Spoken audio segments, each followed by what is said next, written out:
तुम सुन चुके हो कि पूर्व काल के लोगों से कहा गया था कि हत्या न कर राज्यम हत्यागे होगा। परंतु मैं तुमसे यह कहता हूं कि जो कोई अपने भाई पर क्रोध करेगा वह कचहरी में दंड के योग्य होगा, और जो कोई अपने भाई को निकम्मा कहेगा वह महासभा में दंड के योग्य होगा, और जो कोई कहे अरे मूर्ख, वह नरक की आग के दंड के योग्य होगा। जब तक तू अपने मुद्दई के साथ मार्ग ही में है, उससे झटपट मेल मिलाप कर ले, कहीं ऐसा ना हो कि मुद्दई तुझे हाकिम को सौंपे और हाकिम तुझे सिपाही को सौंप दे और तू बंदी गृह में डाल दिया जाए। मैं तुमसे सच कहता हूं कि जब तक तू कौड़ी कौड़ी भर न दे तब तक वहां से छूटने न पाएगा। तुम सुन चुके हो कि कहा गया था कि व्यभिचार न करना, परंतु मैं तुमसे यह कहता हूं कि जो कोई किसी स्त्री पर कुदृष्टि डाले वह अपने मन में उससे व्यभिचार कर चुका है।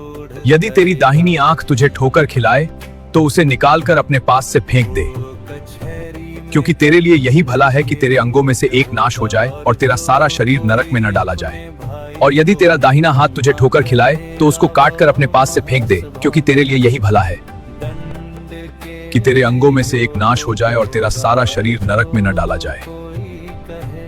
यह भी कहा गया था कि जो कोई अपनी पत्नी को त्याग दे तो उसे त्याग पत्र दे, तो वह उससे व्यभिचार करवाता है, और जो कोई उस त्यागी हुई से ब्याह करे वह व्यभिचार करता है।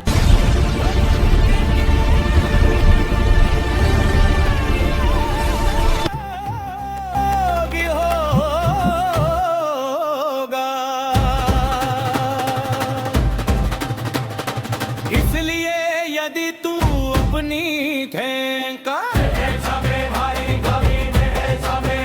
भारी वेदी पर लाए और वहां तू स्मरण करे कि मेरे भाई के मन में मेरी ओर से कुछ भी तो अपनी भेंट वही वेदी के सामने छोड़ दे।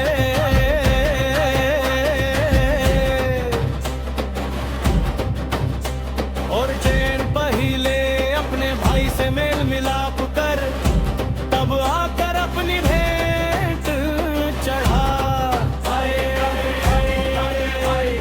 जब तक तू अपने मुद्दई के साथ मार्ग ही में है उससे झटपट मेल मिलाप कर ले, कहीं ऐसा ना हो के मुद्दई तुझे हाकिम को सौंपे और हाकिम तुझे सिपाही को सौंप दे, और तू बंदी गृह में डाल दिया जाए।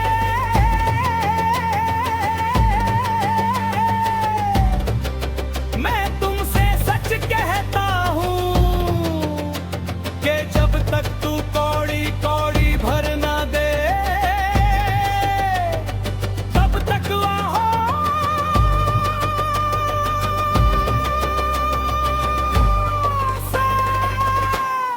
छूटने ना पाएगा।